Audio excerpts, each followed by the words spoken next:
Hello everyone, welcome to Sanmarga classes. 14ನೇ ಪ್ರಶ್ನೆ, ಮಾನವ ಮತ್ತು ಸಮಾಜ ಎನ್ನುವಂತಹ ಚಾಪ್ಟರ್ ಇಂದ ಮಾನವನಿಗೆ ಭಾಷೆ ಅನಿವಾರ್ಯ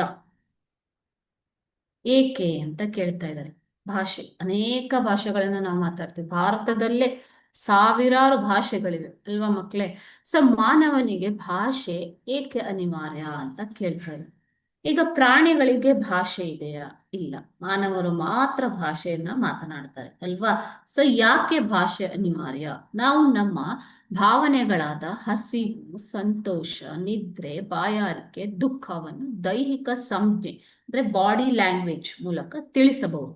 ಹಸಿವಾದ್ರೆ ಅಂದ್ರೆ ಹಿಂಗೆ ಹೊಟ್ಟೆ ಮುಟ್ಕೋತೀವಿ, ನಿದ್ದೆ ಬಂದ್ರೆ ಈ ತರ ಗೆಸ್ಚರ್ಸ್ ನ ಕೊಡ್ತೀವಿ, ಬಾಯಾರಿಕೆ ಆದಾಗ ನಾವು ಹೇಳ್ಬೋದು ನೀರು ಬೇಕು ಅಂತ, ಓಕೆನಾ? ಸೊ ಸಂಜ್ಞೆಗಳ ಮೂಲಕ ಹೇಳ್ಬೋದು.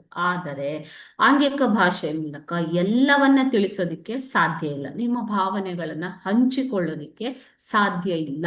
ಅದೇ ರೀತಿ ಎಲ್ಲ ರೀತಿಯ ಭಾವನೆಗಳನ್ನ ಅರ್ಥ ಮಾಡಿಕೊಳ್ಳುವುದಕ್ಕೆ ಭಾಷೆ ಅನಿವಾರ್ಯ. ಓಕೆ, ಮಾನವ ಅದರಲ್ಲೂ ಸಂಘಜೀವಿ. ಆತ ತನ್ನ ಒಂದು ಭಾವನೆಗಳನ್ನ ಇತರರೊಂದಿಗೆ ಹಂಚಿಕೊಳ್ಳದೆ, ಇತರರೊಂದಿಗೆ ಬೆರೆಯದೆ ಆತ ಜೀವನವನ್ನು ಕಳೆಯೋದಿಕ್ಕೆ ಸಾಧ್ಯನೇ ಇಲ್ಲ. ಆದ್ದರಿಂದ ಮಾನವನಿಗೆ ಭಾಷೆ ಅನಿವಾರ್ಯವಾಗಿದೆ. Okay, thank you.